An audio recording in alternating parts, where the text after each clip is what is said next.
Hola, bienvenidos nuevamente a su clase de español. Estamos en la semana número 4 de el paquete 2 para este segundo parcial, y es que venimos pues de una semana donde estuvimos un poquito relajados, por así decirlo, pero en esta semana número 4 hay mucho que aprender, hay mucho trabajo por hacer, y vamos a comenzar dándole un breve concepto o reseña a los conceptos que tenemos para aprender durante esta semana número 4.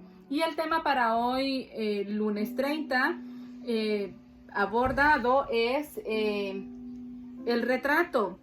El retrato y la prosopopeya. Pues el retrato es una figura retórica que plasma o consiste en la combinación de la descripción de los rasgos tanto externos, físicos, como internos, lo que no podemos ver así frente a nuestros ojos, ¿verdad? Entonces, cuando uno hace un retrato y plasma, por ejemplo, una mirada melancólica, una mirada triste, o facciones en un rostro de feliz, con un estado de alegría sublime, son cosas que usted puede percibir por fuera, pero que también son emociones internas. Esto es el retrato. El retrato es utilizado en varios ámbitos, en las obras de arte, pero también va relacionado al tema que vimos la semana anterior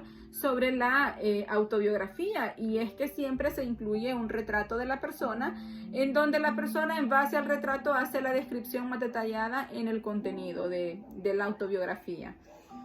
La prosopopeya, en cambio, siempre es una figura retórica, solamente que aquí se le da atribuciones, ya sea de personas o de animales, a cosas o ideas abstractas, es decir, que no las tienen. Y tenemos un ejemplo muy bonito para poder comprender esto. Las estrellas nos miraban mientras la ciudad sonreía.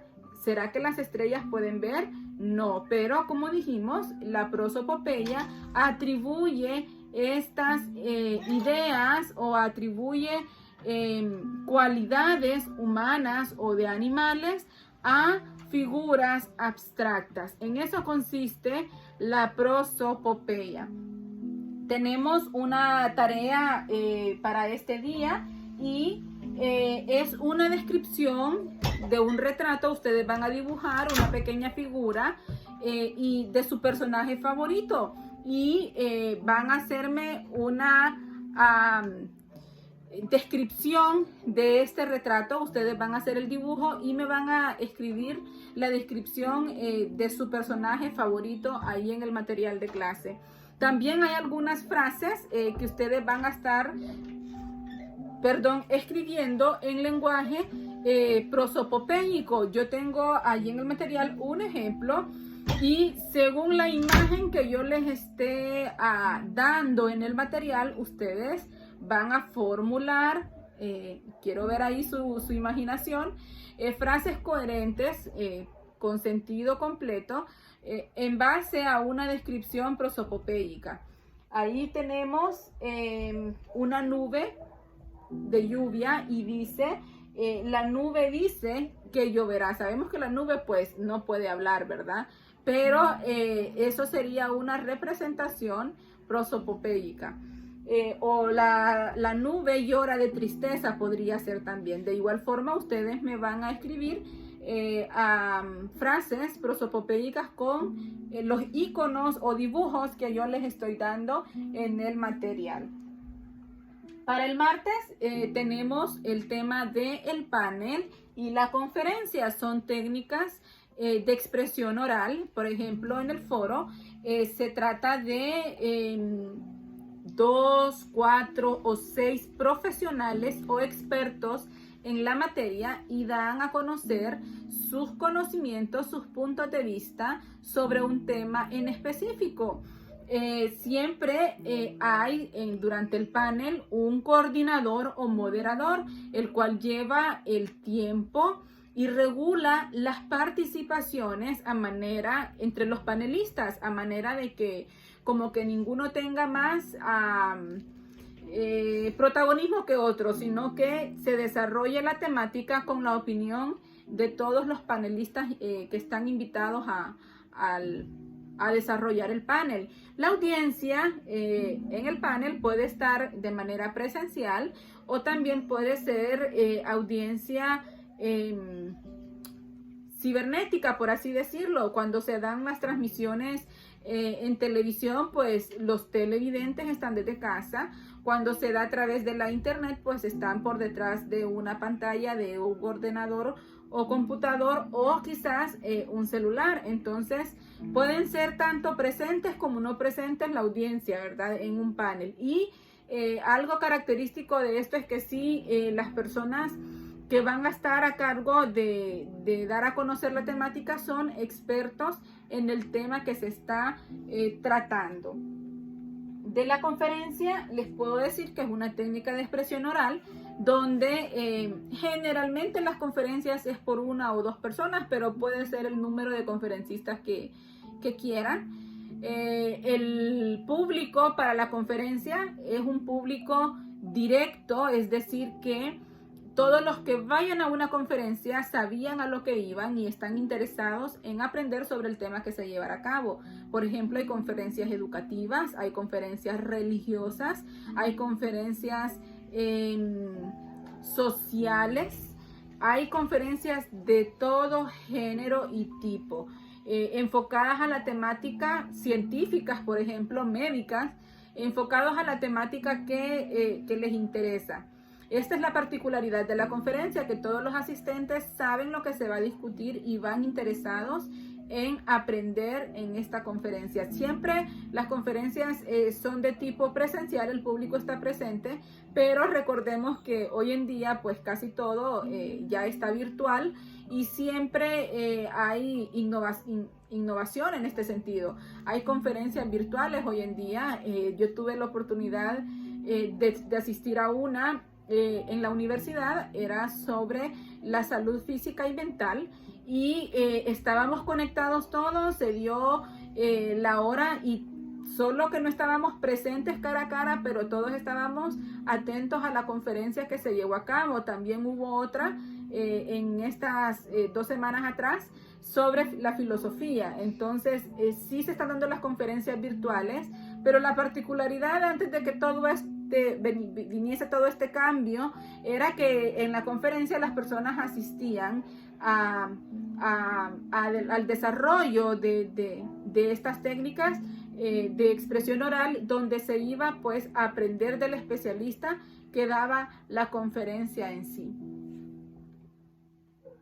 Para el día miércoles tenemos el tema de las revistas especializadas, y es que existen ciertas comunidades académicas y también profesionales donde las personas trabajan y realizan este tipo de documentos con el fin de informar. También allí se mezcla publicidad entre comercios y viene siendo un medio de comunicación también, no con el mismo peso que el periódico o la televisión y radio, pero también circula, solo que con menos movimiento. Por ejemplo, el periódico lo tenemos a diario todos los días. Ya las revistas pueden ser semanales o pueden ser mensuales o bimestrales. Ya es una reproducción más lenta, pero que condensa información sobre temas específicos. Las revistas van directamente a un tema específico. Por ejemplo, hay revistas de moda, hay revistas de medicina, hay revistas de arte, hay revistas sobre arquitectura, sobre cocina. Entonces son temas específicos. Esa es la diferencia entre una revista y un medio de comunicación como el periódico, por ejemplo. También aquí en las revistas vemos que hay crítica, hay espacios para editorial, hay críticas. El contenido siempre es ilustrado de manera llamativa, es decir, a usted le cautiva o le llama la atención una revista, y hasta cierto punto el contenido es breve también. Incluso las revistas son de pocas páginas, no son tan extensas. Tenemos una breve descripción en el material sobre la historia de la revista en Honduras, y es que para 1882 aparece el primer periódico literario, o sea que tiene que ver con la literatura, llamado El Alba aquí en nuestro país.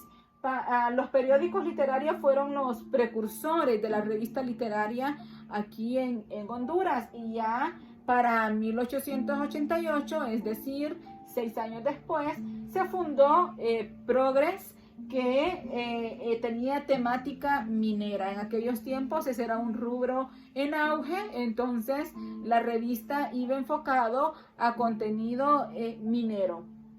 En 1891 apareció el Mining Journal, y se especializaba en la industria minera también. Ese era el rubro principal que había en nuestro país en ese momento.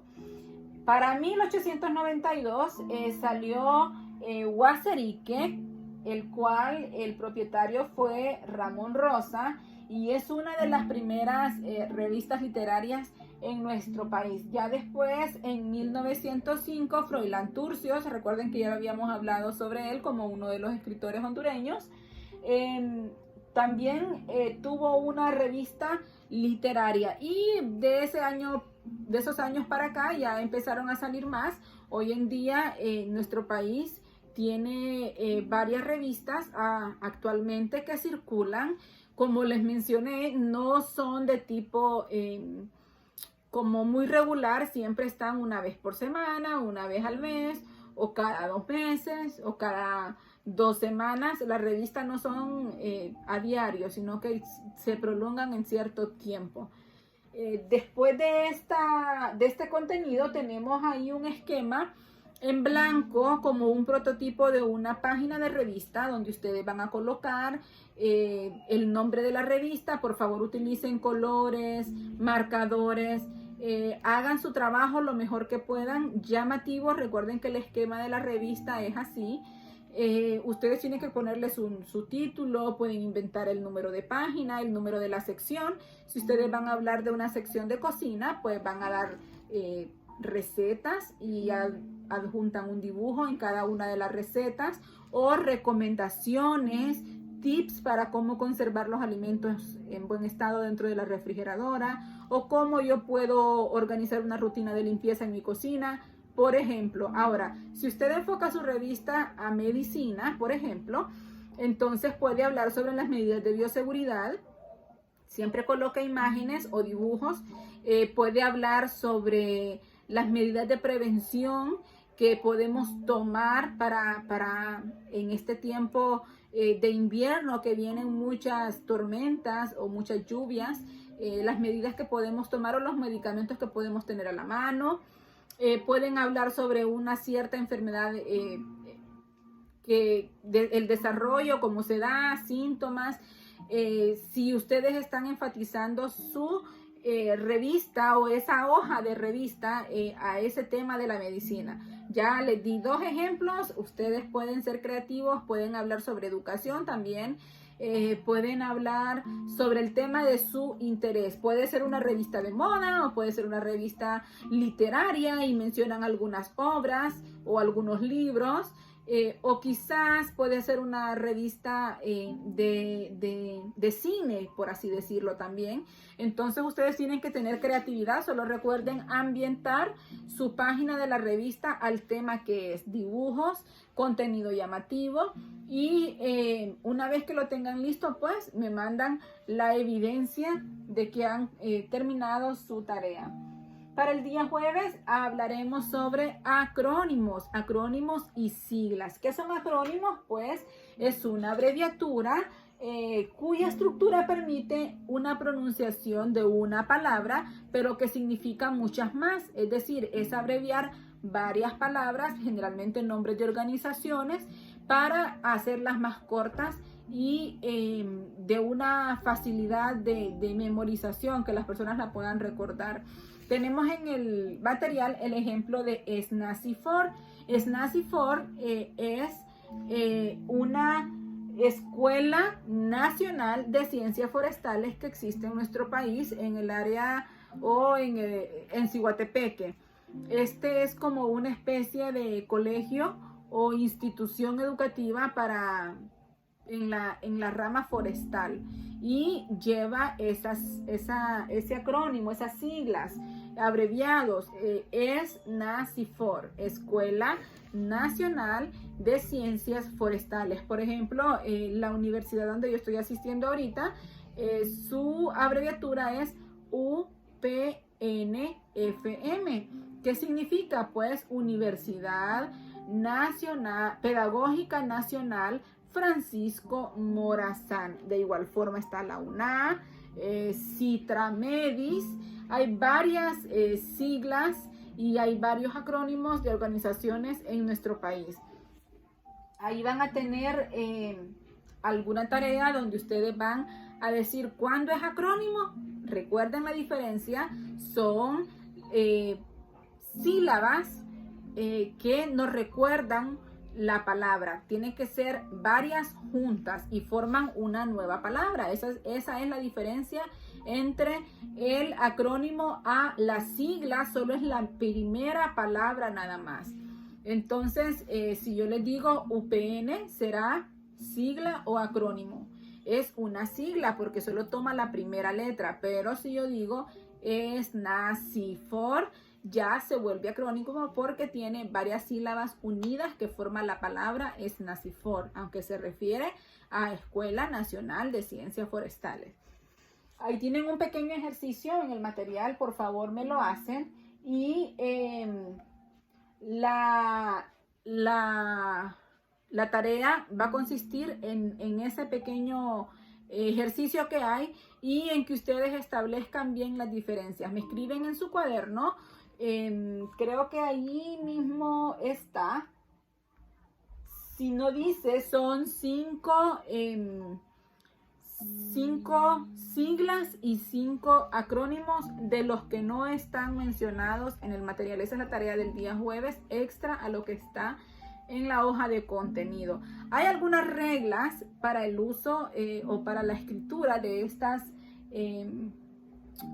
siglas y acrónimos, y las vamos a mencionar por su importancia. El plural de las siglas, dice, no se marca gráficamente, con lo que sí es correcto pronunciar en el lenguaje oral. Por ejemplo, lo apropiado para describir o decir que hay varias ONG, que son organizaciones sin fines de lucro, aunque usted hable en plural, usted no va a decir varias ONGs. No, eso es incorrecto. Debe de decirse en singular, tal cual está la sigla realizada. Hay varias ONG, sin ponerle plural. Es lo correcto. Esa es la regla principal. Y la segunda dice: las siglas se escriben con todas las letras en mayúsculas y sin tildes. Aunque la palabra lleve tilde en su primera sílaba, que es la que se toma para poder hacer el acrónimo, usted no la va a tildar, y cada vez que se escriba, usted lo va a hacer en letra mayúscula. Todo el acrónimo o todas las siglas, independientemente cuál sea, siempre deben ir en mayúscula. Cuando yo escribo, por ejemplo, CITRAMEDIS, voy a escribirlo siempre todo en mayúscula y no llevan acentos o tildes. Si yo voy a escribir el SNACYFOR, también no lo voy a escribir en minúscula, lo voy a escribir todo en mayúscula, al igual que UTH, UPN, la UNA, siempre se va a escribir en mayúscula. Aquí localmente hay una organización que se llama VICA, también se escribe con mayúscula toda porque son abreviaturas o acrónimos. Esta sería la tarea y el contenido del día jueves, y llegamos al día viernes, donde vamos a leer el capítulo 12 de nuestro libro Imbatible, y es que la historia nos ha hecho recorrer la vida de este personaje, ¿verdad? Desde un niño rebelde hasta un atleta que participó en las Olimpiadas, y ahora vemos la faceta de este hombre como soldado de guerra. Van a leer su capítulo 12 y van a contestar las preguntas que están en la página, preguntas que van directas a cierto contenido, así que ustedes deben de leer con atención para contestar correctamente. ¿Qué pasa si yo voy por la pregunta 4, ya contesté la 1, 2 y 3, pero no me acuerdo de lo que decía el libro en referencia a esta pregunta? Pues tengo que volver a leer el capítulo para poder contestar adecuadamente. No quiero respuestas por lógicas ni respuestas inventadas, sino que tienen que ser en base al contenido expuesto en el libro en el capítulo 12. Siempre la actividad de grabar el video, recuerden que esto constituye la mitad de sus puntos y la otra mitad lo conforman las tareas que ustedes envían. Entonces, realicen su video explicando los temas de la semana y lo envían ¿a qué horas? Antes de las 5 de la tarde. Debemos ser responsables en la entrega de las tareas cuando hay un horario. Y para las actividades del día viernes, yo tengo el horario fijo de las 5 de la tarde a fin de que ustedes tengan su fin de semana libre, ¿verdad? Y si ustedes lo quieren tener libre o no, no sé, pero la regla es que a las 5 de la tarde deben enviarme sus tareas. Puede ser antes de las 5, no hay problema, pero después de las 5 ya su puntaje no es el mismo, ¿verdad? Esto ha sido todo por esta semana número 4. Espero haber podido evacuar algunas dudas sobre el contenido. En caso de que ustedes tengan preguntas, envíen un mensaje que con mucho gusto vamos a estar atendiéndoles. Y esto es todo. Me despido. Les mando un fuerte abrazo. Cuídense mucho. Mis mejores deseos para ustedes. Bendiciones.